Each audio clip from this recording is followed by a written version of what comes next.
Welcome friends, स्वागत है आप लोग का क्लास में। चलिए, क्लास 9 चैप्टर 2 आपका जो भौतिक स्वरूप संरचना एवं उच्चावस्था भूगोल का ये भाग है आप लोग का, और इसका हम लोग आज देखेंगे अभ्यास प्रश्न। ठीक है, चैप्टर आप लोग ने पढ़ लिया, अब इसका अभ्यास प्रश्न देखते हैं और देखते हैं कितने बच्चे का जवाब सही आता है ऑब्जेक्टिव में। तो पहला क्वेश्चन है बाबू, निम्नलिखित में से कौन सी चोटी भारत में स्थित नहीं है? ध्यान सुनिएगा, बहुत बच्चे में ये तो देखिए इस तरह का जो क्वेश्चन होता है ना, उसमें बहुत बच्चे क्या करते हैं, यहाँ देखे कौन सी भारत में स्थित, नहीं देख पाते, भारत में स्थित फटाक से नाम मार देते हैं, है ना। तो ऐसा नहीं करना है आपको। यहाँ पे क्वेश्चन जब भी कहीं पर भी किसी भी कंपटीशन एग्जाम हो या कोई भी एग्जाम अगर आप दे रहे हैं, क्वेश्चन को पूरा पढ़िए, अधूरा मत पढ़िए, क्योंकि आधा ज्ञान ही आपको डुबोता है, ये ध्यान रखिएगा। ठीक है, चलिए, तो पहला क्वेश्चन है आप लोग का, निम्नलिखित में से कौन सी चोटी भारत में स्थित नहीं है? तो कौन सी हो जाएगी? K2 हो जाएगा, माउंट एवरेस्ट, कॉमेट या नंदा देवी। तो देखिए हमारा माउंट एवरेस्ट जो है ये भारत में स्थित नहीं है।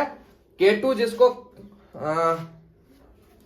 किसी का दूसरा नाम आपका K2 का नंदा देवी, ठीक है, वहां के लोग जो यहाँ मतलब इस एवरेस्ट के पास रहते हैं, भारत के नेपाल के हिस्से में जो पड़ता है, इसको क्या कहते हैं? नंदा देवी कहते हैं। और ये हमारा K2 कहलाता है। ये भारत की सबसे ऊंची चोटी है, ठीक है, भारत की है, याद रखिएगा। और यहाँ पे कह रहा है, क्योंकि आपको मैंने चैप्टर में सब चीज बता दिया, यहाँ पे पूछ रहा है भारत में स्थित नहीं है, तो भाई भारत में K2 है, कॉमेट है, नंदा देवी है, ठीक है, सिर्फ माउंट एवरेस्ट भारत में उपस्थित नहीं है। चलिए अगला क्वेश्चन, बिहार के उत्तर पश्चिम किनारे पर हिमालय की कौन सी श्रेणी है? बिहार के उत्तर पश्चिम में, उत्तर और पश्चिम में कहता है हिमालय की कौन सी श्रेणी है? बताइए आप लोग। बिहार के, ठीक है, तो देखिए बिहार की अगर बात करें तो यहां पे हमारा शिवालिक हो जाएगा, यानी ये हमारे उत्तर पश्चिम हिमालय की श्रेणी में आता है। कौन सा? शिवालिक, बिहार के लिए। ठीक है, अगला, हिमालय के निर्माण में कौन सा सिद्धांत सर्वमान्य है? हिमालय के निर्माण में कौन सा सिद्धांत सर्वमान्य है? तो इसका आंसर सभी बच्चे को पता होना चाहिए, प्लेट विवर्तनांक का। किसका? प्लेट विवर्तनांक सिद्धांत का। और इसी सिद्धांत ने भैया सृष्टि की रचना के बारे में बताया था कि पृथ्वी कैसे संरचित हुई है ना, कि भैया आपस में थेथिस हुआ, है ना, पूरा चैप्टर आप पढ़ ही चुके हैं, किस तरह से हिमालय का निर्माण हुआ। तो ये चीज बताता है प्लेट विवर्तनांक सिद्धांत। चलिए आगे देखते हैं। अगला क्वेश्चन है 4 नंबर, सैंडल चोटी की ऊंचाई है। आपको बताना है सैंडल चोटी की ऊंचाई कितनी है? 515 मीटर, 460 मीटर, 642 मीटर, 738 मीटर। जिसने किताब पढ़ा होगा, जो पूरा थ्योरी देखा होगा या वीडियो देखा होगा, उसको इसका जवाब आ गया होगा। तो देखिए इसका आंसर हो जाएगा आप लोग का ऑप्शन गो, यानी 642 मीटर है सैंडल चोटी की ऊंचाई। चलिए आगे बात करते हैं, भारत का सबसे प्राचीन भूखंड है। बहुत बढ़िया क्वेश्चन है और बहुत से एग्जामों में पूछा गया, फटाफट बताइए क्या हो जाएगा? भारत का सबसे प्राचीन भूखंड है कौन सा? पहला प्रायद्वीपीय पठार, विशाल मैदान, उत्तर का पर्वतीय भाग, और चौथा तटीय भाग।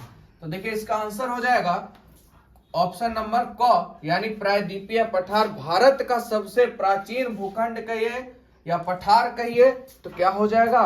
प्रायद्वीपीय पठार। ठीक है, चलिए, तो यहां से आपका ऑब्जेक्टिव खत्म हो गया। बात करते हैं लघु उत्तरीय प्रश्न की, तो फटाफट एक नजर में सबको देखते जाएंगे, जिनको लिखना होगा वो लिखते भी चले जाएंगे, क्योंकि पूरा आपका किताब का A to Z क्वेश्चन इसमें सॉल्यूशन किया हुआ है। ठीक है, तो आइए हिमालय की 3 समांतर श्रेणियों का नाम लिखे। तो देखिए पहला हो जाएगा, सबसे ऊपरी भाग में स्थित श्रृंखला को क्या कहते हैं? महा हिमालय कहते हैं। दूसरे को कहते हैं महान हिमालय के समानांतर दक्षिण में जो स्थित श्रृंखला है उसे लघु हिमालय कहते हैं। और तीसरा, हिमालय के सबसे दक्षिण श्रृंखला जो है, हिमालय की सबसे दक्षिण श्रृंखला, उसको बाहरी हिमालय या शिवालिक कहते हैं, जो कि हमारे कहाँ पड़ता है? बिहार में पड़ता है। जस्ट इस पे आधारित क्वेश्चन आया था। चलिए दूसरा क्वेश्चन है, काराकोरम के सबसे ऊंचे पर्वत शिखर का नाम क्या है? तो काराकोरम के सबसे ऊंचे पर्वत शिखर का नाम है माउंट गाडविन आस्टीन, और इसी को K2 भी कहते हैं, याद रखिएगा, और इसी को नंदा गौरी भी कहते हैं। ठीक है, आगे बात करते हैं, कौन सा तटीय मैदान अपेक्षाकृत अधिक चौड़ा है? तो कौन सा अधिक चौड़ा है? पूर्वी तटीय मैदान। कौन सा है? पूर्वी तटीय मैदान। आगे आओ, क्वेश्चन नंबर 4, तटीय मैदान में स्थित 3 झीलों के नाम बताइए। तटीय मैदान में स्थित 3 झीलों के नाम बताइए। तो पश्चिमी तटीय मैदान में नेम्बानंद, और पूर्वी तटीय मैदान की बात करें तो चिटका और चेरू, ये आपके झील हो गए। ठीक है, चलिए अगला प्रश्न 5 है, कहता है पश्चिमी घाट पर्वत का दूसरा नाम क्या है? तो देखिए पश्चिमी घाट पर्वत का दूसरा नाम सहयाद्री की पहाड़ियां हैं। क्या है? सहयाद्री की पहाड़ियां हैं। चलिए प्रश्न 6, मध्य गंगा के मैदान की 4 विशेषताएं बताएं। तो देखिए सबसे पहले विशेषता, इसकी लंबाई 1400 किलोमीटर है तथा चौड़ाई 140 से 500 किलोमीटर है। ठीक है। दूसरा, इस मैदान में पुरानी तलछटों की परतें पाई जाती हैं जिसे बांगर कहते हैं। तीसरा, इस मैदान में नए तलछट्टे की परतें पाई जाती हैं जिसे खांदर कहते हैं। और चौथा, ब्रह्मपुत्र के साथ मिलाकर गंगा अपने मुहाने पर डेल्टा बनाती है जो संसार का सबसे बड़ा है। तो सबसे बड़ा डेल्टा कौन बना रहा है यहाँ? गंगा। किसके साथ मिलके? ब्रह्मपुत्र के साथ मिलके। ठीक है। चलिए आगे बढ़ते हैं प्रश्न 7 पर। कहते हैं हिमालय और प्रायद्वीप पर्वतों के 2 प्रमुख अंतर बताइए। तो देखिए हिमालय पर्वत प्रायद्वीपीय पर्वतों की अपेक्षा अधिक ऊंचे होते हैं।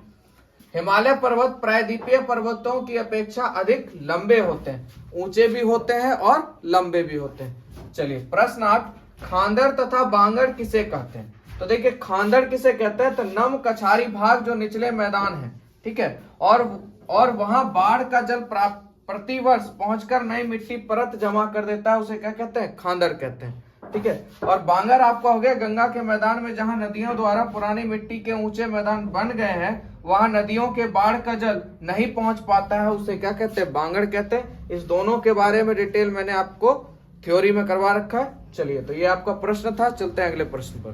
प्रश्न 9 की बात करते हैं। कहते हैं पूर्वी घाट तथा पश्चिमी घाट में अंतर बताइए। तो देखिए बात करते हैं पूर्वी घाट और पश्चिमी घाट की। तो पहला यह उत्तर में गंगा के मुहाने से दक्षिण में कन्याकुमारी अंतरीप तक फैला है, और यह उत्तर में पश्चिमी घाट जो है यह उत्तर में खंबात की खाड़ी से लेकर दक्षिण में कन्याकुमारी तक फैला है। ठीक है। दूसरा, इसकी चौड़ाई 160 से 350 किलोमीटर है और इसकी चौड़ाई 10.7 किलोमीटर है। तो भैया चौड़ाई में तो अंतर मिल गया। चलिए, नदियां धीमी गति से बहती हैं जिसके कारण मिट्टी का जमाव होता है, और इसमें नदियां अधिक तीव्र गति से बहती हैं जिसके कारण मिट्टी का जमाव नहीं हो पाता। तो ये था आप लोग का लघु उत्तरीय प्रश्न। अब हम लोग चलते हैं दीर्घ उत्तरीय की तरफ। ठीक है। मजा आ रहा है आप लोग को? समझ में आ रहा है? तो वीडियो को लाइक कर दीजिए, चैनल को सब्सक्राइब कर दीजिए और कमेंट में जरूर लिखिए आपको कैसा लगा। ठीक है। चलिए तो प्रश्न 1 नंबर पे चलते हैं। कहता है उत्तर के विशाल मैदान की विशेषताओं को लिखें। उत्तर के विशाल मैदान की विशेषताओं को लिखें। चलिए स्टार्ट करते हैं। तो भारत में विशाल मैदान का निर्माण हिमालय पर्वत के दक्षिण और दक्षिणी पठार के उत्तर 3 प्रमुख नदियां प्रणालियों और उसकी सहायक नदियों से मिलकर बना है। यह मैदान जलोढ़ मिट्टी से बना है और यह मैदान के 4 उपभाग, जो आपका ये उत्तर का विशाल मैदान है, इसके 4 उपभाग हैं। सबसे पहला है पंजाब का मैदान। चलिए बढ़िया से समझते हैं। सिंधु और उसकी सहायक नदियों के द्वारा बना भाग पंजाब का मैदान कहलाता है। किस किस की भैया? सिंधु और उसकी सहायक नदियों द्वारा। भारत में पंजाब और हरियाणा का पश्चिमी हिस्सा इसमें शामिल है, और इस भाग में हिमालय से निकलने वाली और इसकी सहायक नदियां झेलम, रावी, व्यास, सतलुज, चिनाब आदि हैं। इस मैदान की औसत ऊंचाई 150 से 300 किलोमीटर तक मीटर तक है। तो ये पंजाब का मैदान अभी 4 उपभाग है, 3 और देखेंगे। ठीक है। चलिए अगला बोर्ड देखते हैं। हाँ, दूसरा है आपका राजस्थान का मैदान। तो देखिए इसका विस्तार जो है अरावली पर्वत के पश्चिम में है। यह मुख्यतः अर्धशुष्क और शुष्क प्रदेश है। इस मैदान के पूर्वी भाग में कई पहाड़ियां हैं जिसे क्या कहते हैं? टोर कहते हैं। लूनी इस प्रदेश की प्रमुख नदी है और यह वर्षा के दिनों में कच्छ के रण तक जाती है। इस प्रदेश में सांवर, डेंगना, दिदवाना, कुच्चापन आदि जैसे प्रसिद्ध खारे पानी की झील है, जो आपको राजस्थान में देखने के लिए मिल जाता है। ठीक है। अगला तीसरा मध्यवर्तीय मैदान या गंगा का मैदान कहिए इसको। तो देखिए इसका विस्तार यमुना नदी से लेकर पूर्व में बांग्लादेश की पश्चिमी सीमा तक है। इस मैदान को 3 उपभागों में बांटा गया। पहले की बात करें ऊपरी गंगा का मैदान, जिसके अंतर्गत दिल्ली से इलाहाबाद तक का क्षेत्र आता है। दूसरा हो गया मध्यवर्ती गंगा का मैदान, जिसके अंतर्गत इलाहाबाद से फरक्का तक का क्षेत्र आता है। और तीसरा हो गया आपका निचली गंगा का मैदान, जिसके अंतर्गत गंगा का डेल्टा प्रदेश आता है। चलिए तो 3 उपभाग देख लिया। अब चौथा उपभाग है हमारा ब्रह्मपुत्र का मैदान। तो देखिए इसका विस्तार असम राज्य में सदियों के उत्तर पूर्व से होकर धुबरी स्थान तक लगभग 650 किलोमीटर लंबा है। ठीक है। इसके पश्चिमी भाग को छोड़कर सभी और ऊंचे पहाड़ी भाग है। ब्रह्मपुत्र नदी इस मैदान के मध्य से होकर गुजरती है। तो ये हो गया आपका 1 नंबर का आंसर। तो चलिए प्रश्न 2 पे चलते हैं, और 3 दीर्घ उत्तर, ये में आपका 3 क्वेश्चन है, तो पहला पूरा खत्म हो गया। चलते हैं प्रश्न 2 पर। चलते हैं प्रश्न 2 पर। प्रायद्वीपीय पठार को विस्तार करके किसी एक की चर्चा विस्तार से करें। मतलब प्रायद्वीपीय पठार को विस्तार से बताना भी है और किसी एक की चर्चा करना। आइए शुरू करते हैं। तो देखिए प्रायद्वीपीय पठार त्रिभुजाकार तथा प्राचीन गोंडवाना भूमि का अंश है। प्रायद्वीपीय पठार किस भूमि का अंश है? गोंडवाना भूमि का अंश है, ठीक है। इसकी औसत ऊंचाई की अगर बात करें 600 से 900 मीटर है। इसके उत्तर में अरावली, आपका विंध्याचल और सतपुरा की पहाड़ियां हैं। और इस पठारी भाग के 2 प्रमुख भाग हैं, जिसमें पहला है ढक्कन का पठार, दूसरे की चर्चा नहीं करेंगे क्योंकि क्वेश्चन ने बोला किसी एक की चर्चा करने के लिए। आइए ढक्कन का पठार कर लेते हैं। तो ढक्कन के पठार को ढक्कन ट्रैप भी कहते हैं। इसका विस्तार लगभग 5 लाख वर्ग किलोमीटर में है तथा यह लावा निर्मित है। इसके अंतर्गत मध्य प्रदेश, महाराष्ट्र के अधिकांश भाग, पश्चिमी आंध्र प्रदेश, कर्नाटक तथा तमिलनाडु के कुछ भाग आते हैं आपके ढक्कन के पठार में। पश्चिमी घाट पर्वत नीलगिरी की है, नीलगिरी की पहाड़ियां हैं, द्वारा पूर्वी घाट से मिल जाता है ये, ठीक है। उसके बाद जिसकी सबसे ऊंची चोटी दोदा बेटा है, जिसकी ऊंचाई आपकी 2670 मीटर है। लेकिन दक्षिण भारत की सर्वोच्च चोटी की बात करें तो अन्नामुड़ी है, जिसकी ऊंचाई आपकी 2695, और ये आपको देखने को मिल जाएगा अन्नामलाई की पहाड़ियों पर ये स्थित है, ठीक है। तो ये था आपका 2 नंबर का प्रश्न। चलिए 3 नंबर के प्रश्न पे चलते हैं। हिमालय पर्वत श्रृंखला की विशेषता का वर्णन कीजिए। बहुत बढ़िया क्वेश्चन है। चलिए तो देखिए हिमालय पर्वत श्रृंखला भारत की उत्तरी सीमा तक फैली हुई है। बढ़िया से समझिए आप लोग। जो बनावट की दृष्टिकोण से वलित पर्वत श्रृंखला कैसी है? वलित है। और इसका क्षेत्रफल 5 लाख वर्ग किलोमीटर है। यह विश्व की सबसे ऊंची पर्वत श्रेणी में आती है, यानी ऊंची पर्वत श्रेणी है।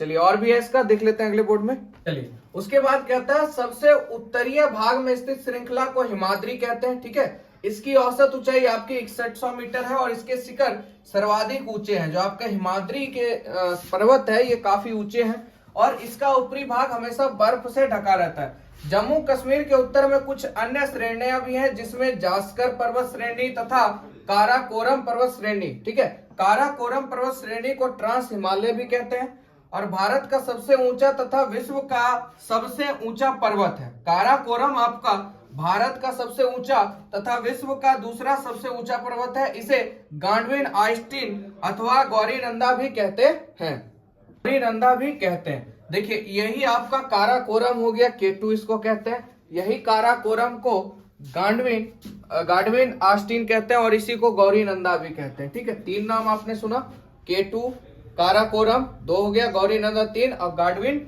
आइस्टीन यानी 4, ठीक है। उसके बाद महान हिमालय के समानांतर दक्षिण में स्थित पर्वत श्रेणी को लघु हिमालय कहते हैं। यह हिमालय का सबसे खंडित श्रेणी है, ठीक है। हिमालय की सबसे दक्षिणी श्रृंखला को बाहरी हिमालय या शिवालिक कहा जाता है और यह हिमालय की सबसे निचली श्रृंखला है। यह पश्चिम में पोतवार के पठारी क्षेत्र से प्रारंभ होकर पूरब की ओर तीस्ता नदी तक फैला है और इसमें कुछ विस्तृत घाटियां भी हैं जिन्हें टून या द्वार कहते हैं, जैसे आपका देहरादून, गोटलीदून इत्यादि।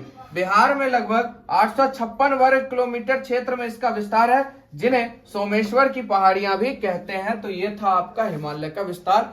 तो टोटल क्वेश्चन आप लोग का हो गया, डिस्कशन भी हो गया और आप लोग को पूरे सामने लिखा गया। आप लोग आराम से इसका स्क्रीनशॉट भी करके लिख सकते हैं कॉपी में, ठीक है। तो चलिए कैसा लगा वीडियो, लाइक शेयर जरूर कीजिएगा। मिलते हैं नेक्स्ट वीडियो में।